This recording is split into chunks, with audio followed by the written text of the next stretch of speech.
বলো। আজকে বন্ধের দিন। আজ রোববার। সিডনিতে সবার ছুটি। আমাদের তো প্রতিদিনই ছুটি। আমরা ঘুরতে বের হয়েছি আজকে। এখন আছি ব্যাংকসটাউন বাস স্ট্যান্ডে। প্রায় 23 মিনিট বসে থাকতে হবে। 23 মিনিট পর বাস আসবে। আমরা যাব গিল্ডফোর্ড। এই শহরে আমরা ঘুরছি। ঘুরতে ঘুরতেই সব দেখছি। ভালো থাকবেন। আমার শুভাকাঙ্ক্ষী আমাদের কথাটা জন্য কি নীরব বলে? সবাই দোয়া করবেন। আমরা যেন সুস্থ থাকি। রাস্তাঘাটে প্রয়োজন ছাড়া মানুষ নেই। একদম ভাই। বেশি রাত কিন্তু না, মাত্র 8টা বাজে। মানে সন্ধ্যা 8টা বলা যায়, কিন্তু কোনো প্রয়োজন ছাড়া কেউ ঘোরাফেরা করে না।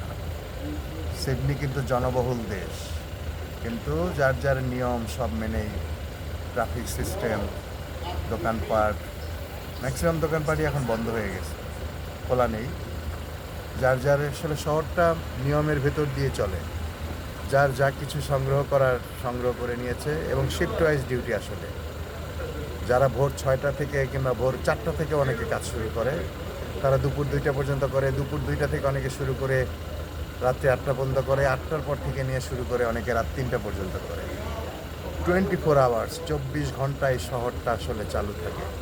পৃথিবীর উন্নত দেশগুলোর আসলে সিস্টেমে এরকম, কেউ কারো কাজে ডিস্টার্ব করছে না, যার যার কাজ করে যাচ্ছে। ওয়ার্ক মানে মানি। ওয়ার্কই আসলে মানুষকে বাঁচিয়ে রাখে, কর্মই ধর্ম যেটাকে বলা হয়।